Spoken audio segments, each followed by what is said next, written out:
छुट्टियां मनाने सुनील के गांव गए। गांव के बीच रास्ते में उन्हें भूख लगती है। सुनील, मुझे बहुत जोरों से भूख लग रही है। हाँ, मुझे भी बहुत जोर से भूख लगी है। रात भी बहुत हो गई है, हमने दिन से कुछ खाया ही नहीं है। चलो, रास्ते में कोई अच्छा ढाबा दिखता है तो वहीं खाना खाने के लिए रुकते हैं। थोड़ी दूर रास्ते में सुनील को ढाबा दिखता है। वो चारों ढाबे पर अपनी गाड़ी रोकते हैं। अरे भैया, ढाबे वाले भैया! ढाबे के पास ही 3-4 लोग आग जलाकर बैठे होते हैं। उनमें से ढाबे वाला उठता है। कहाँ है गया भैया? इसे ढूंढा तो। भैया, कुछ खाने को मिलेगा? हम बहुत दूर से सफर कर रहे हैं और हम बहुत भूखे हैं। अरे भाई, आज तो कछु ना मिलेगा। क्यों? भैया, रात बहुत हो गई है और इस गांव में रात 12 बजे के बाद कोई चूल्हा नहीं जलाता और ना ही कोई घर से बाहर निकलता है। ये बात सुनकर चारों दोस्त हैरान हो जाते हैं। अरे भैया, ऐसे कैसे हो सकता है कि कोई भी रात को बाहर ना निकले? नहीं बाबू, यहाँ कोई 12 बजे के बाद बाहर नहीं जात।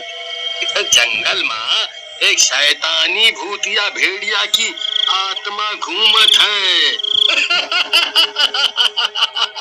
ऐसा कुछ नहीं होता भैया, आपने कैसा वहम पाल रखा है। ये भूत प्रेत कुछ नहीं होते।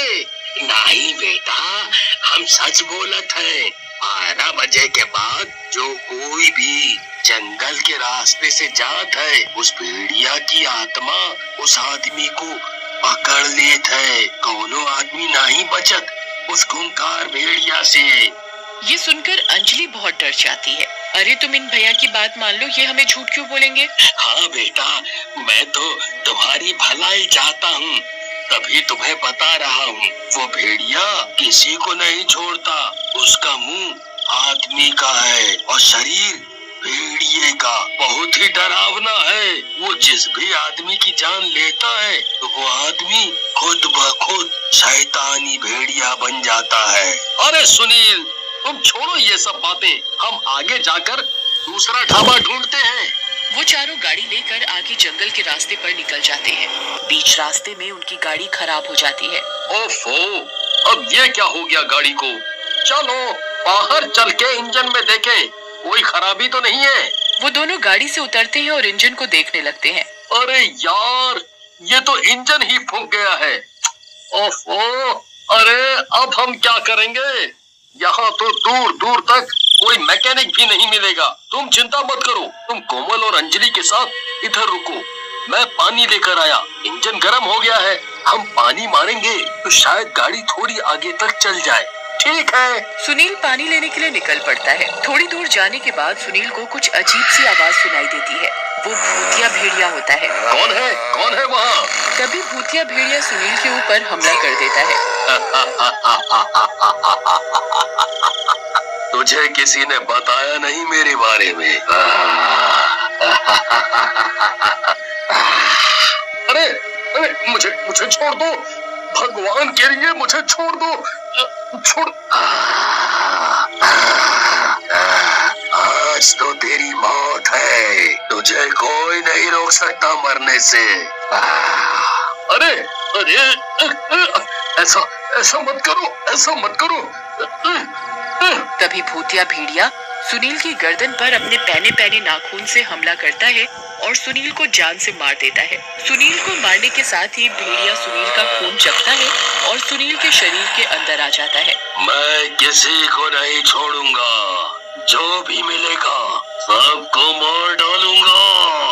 काफी देर इंतजार करने के बाद, अरे बहुत देर हो गई, सुनील अभी तक नहीं आया। कहीं ढाबे वाला सच तो नहीं बोल रहा था? कभी उसे भेड़िए ने पकड़ लिया हो? अरे नहीं, ऐसा कुछ नहीं होगा, तुम चिंता न करो। तुम दोनों यहीं गाड़ी में बैठकर मेरा इंतजार करो, मैं एक बार सुनील को देखकर आया। ये किधर रह गया है?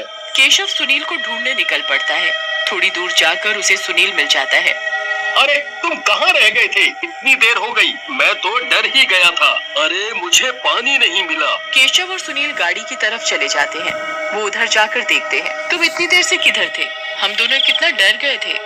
अरे सुनील को कहीं पानी नहीं मिला। सुनील तुम एक बार बैठो, मैं गाड़ी चलाकर देखता हूँ, क्या पता अब गाड़ी चल जाए।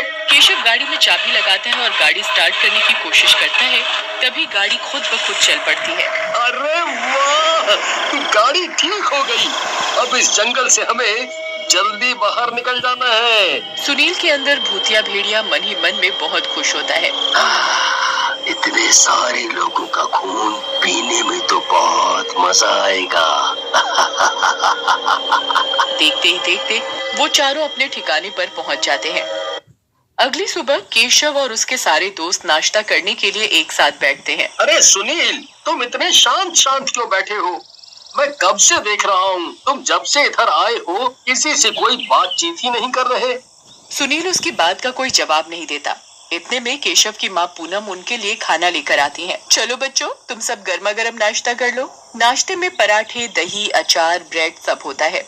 सुनील ये नाश्ता देखकर बहुत गुस्सा हो जाता है और जोर जोर से चिल्लाने लगता है। ये कैसा नाश्ता है? ऐसा खाना कौन खाता है?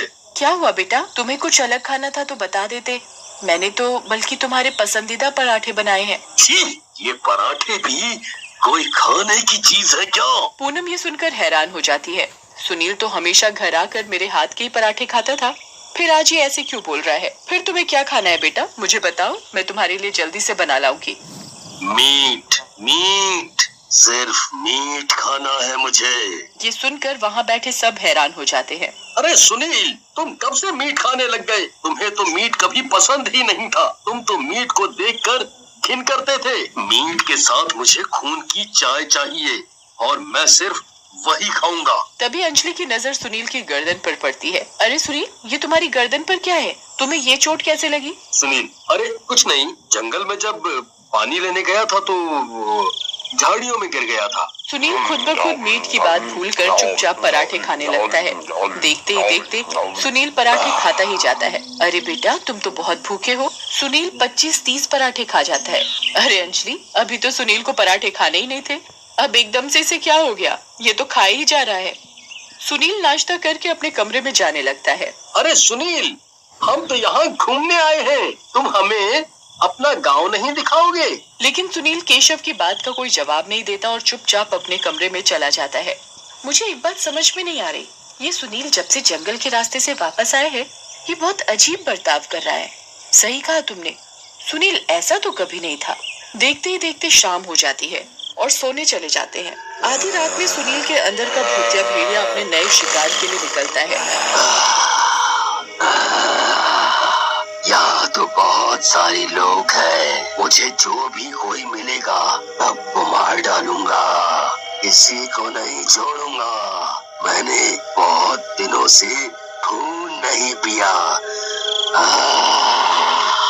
तभी अंजलि को बहुत जोर की प्यास लगती है और वो पानी लेने रसोई की तरफ जाती है। अंजलि को देख भूतिया भेड़िया बहुत खुश होता है और उसे मारने के लिए उसका पीछा करता है। अंजलि रसोई में पानी पी रही होती है। इतने में ही भूतिया भेड़िया अंजलि की गर्दन पर सीधा वार करता है और उसका खून पीने लगता है। देखते ही देखते अंजलि किचन में अपना दम तोड़ देती है। ये सारा वाकया कोमल चुपके से देख लेती है और वो बहुत डर जाती है। कोमल चुपचाप कमरे में भाग जाती है और दरवाजा बंद करके सुबह होने का इंतजार करती है। अगले दिन पूनम सुबह उठकर अंजलि को रसोई में मरा हुआ देखती है। पूनम जोर जोर से चिल्लाती है, अरे ये क्या हुआ? ये रसोई में कैसे मरी पड़ी है? पूनम की आवाज सुन केशव, सुनील और कोमल रसोई में भाग कर आते हैं। अरे ये कैसे मर गई? इसको किसने मार डाला? कोमल उस समय कुछ नहीं बोलती और सुनील से डर रही होती है। अरे घर में कोई चोर तो नहीं घुसा था? कहीं वो इसे मार गया हो? थोड़ी ही देर बाद कोमल केशव को डर डर के बताती है, भूतिया भेड़िया। क्या हुआ कोमल तुम्हें? मुझे सच सच बताओ। अरे केशव, सुनील भूतिया भेड़िया बन चुका है। भेड़िया की आत्मा का वास है सुनील के अंदर और उसी ने अंजलि को जान से मारा है। मैंने ये सब रात को खुद अपनी आंखों से देखा है। कोमल रोने लग जाती है। अब हम में से कोई नहीं बचेगा, हमें ये भूतिया भेड़िया जान से मार डालेगा। कोमल और केशव सारी बात सुनील की माँ पूनम को बताते हैं। पूनम ये सब सुनकर बहुत डर जाती है और वो सब गांव के पंडित के पास जाते हैं। अरे पंडित जी, अनर्थ हो गया, अनर्थ। क्या हुआ बच्चे? मेरे बेटे को जंगल वाले भूतिया भेड़िए ने मार दिया है और अब वो सबको जान से मार रहा है। इसका एक ही उपाय है मेरे पास। क्या? पंडित मंदिर में शेरावाली माता की मूर्ति का त्रिशूल पूनम को थमा देता है।